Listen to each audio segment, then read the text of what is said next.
Hey, what's going on YouTube? It's your boy Black Hammer once again, and we are reviewing this show right here, Squid Games. And if you haven't seen it, trust me, you are doing yourself a misfavor. It is a foreign series on Netflix.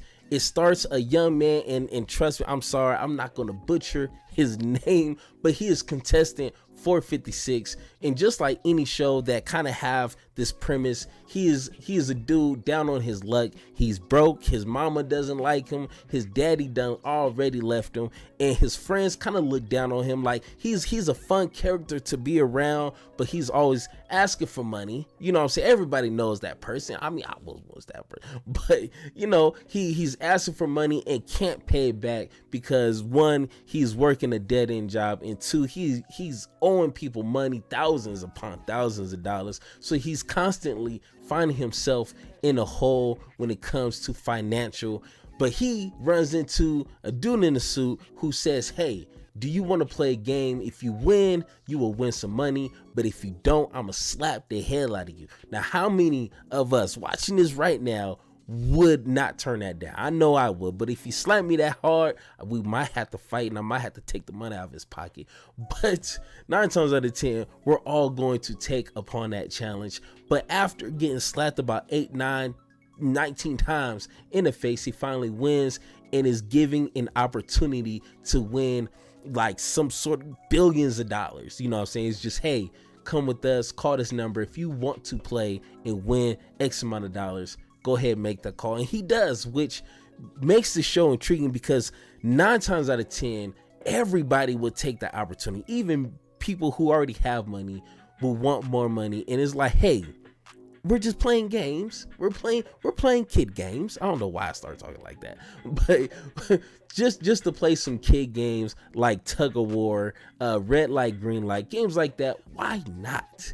You know what I'm saying? So he goes on this journey, and let me tell you, I didn't watch the trailer. I should have watched the trailer. It would have warned me of what was to come.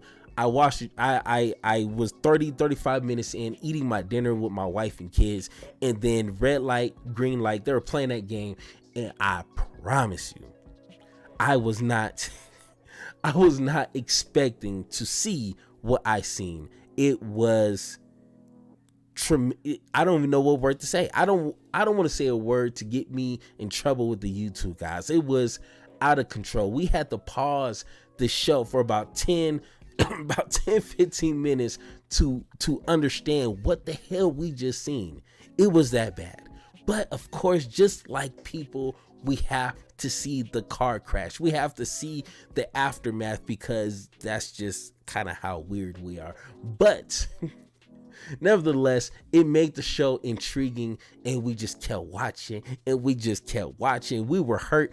This show is pretty much like the Saw movies along with Hunger Games put into one. And this is the baby they had on Netflix right here, because it has the twisted the twisted thoughts of somebody, whoever created this, just had. So some of the games, the childhood games that we all grew up on, and they made it terrifying to play. Like, I would not want to play tug of war no more. You can't tell me nothing. But then with the Hunger Games aspect, when you have that many people trying to survive, you will eventually form groups to beat other people, but then within your groups you have people that might turn on you. So that's pretty much the premise of this show. Now, with this being a foreign film, I've seen a lot of foreign films within the past 2 years, and some of them with the voiceovers, some of them just doesn't match the intensity of what's happening. Sometimes that throws you off, and it kind of sometimes didn't make me want to watch it. But with this show here, it was dead on perfect. With the voiceovers, it didn't distract me from what was happening, because what was happening was a lot. You know what I'm saying? There was really no point of this show that really had you just focus on the lip syncing. You're like, hey, they're not really, like there was really no points of the show that had me thinking that, because everything that was happening was really important. So it had you really focus on the show and not the voiceovers. And I'm pretty sure everybody noticed some of the cool visuals that they had. Like there were some scenes where they were walking up the stairs while at the same time walking downstairs, and it was like pink staircases and green. Like it was a lot of cool things that I haven't seen a show do, especially with the PlayStation mask. Like I'm pretty sure everybody, well not everybody, but a lot of people are going to be rocking that for Halloween, because you had the little black mask with the squares and the circle and the triangles. Like that right there was interesting, but it wasn't like out of your, like out of this world type of thing that we haven't seen, but it was definitely intriguing and creepy enough to kind of, be interesting to watch. Now the one thing, there is one thing, it's always something in a show or a movie that could do better, and the one thing for me is the ending. I don't really want to give spoilers, but I mean, with reddish pinkish hair, that threw me off. It's like I thought he was gonna go like James Bond, with a black suit, black tie, and just have like this big, hat that comes down to here. That threw me off. So I don't know if it's a Korean thing, but that threw me off. And then with the ending, it felt like he, with everything that he's seen and everything that he been through and lost, you think he'd be a little bit more like upset.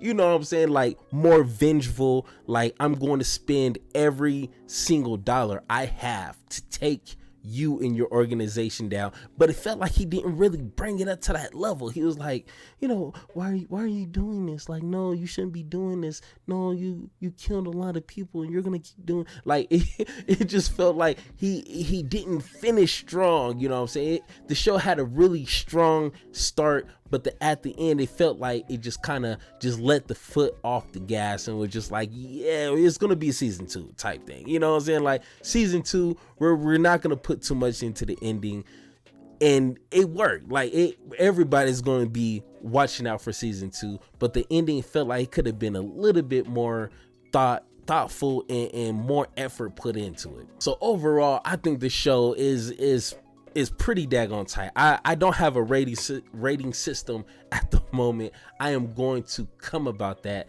as I make videos, but I want this to be more than just me reviewing a TV show or a movie. I want to have a conversation. So let me know what you guys think in the comments down below. Let's have that conversation. But once again, it's your boy Black Hammer, and I'll see you guys in the next video. Peace.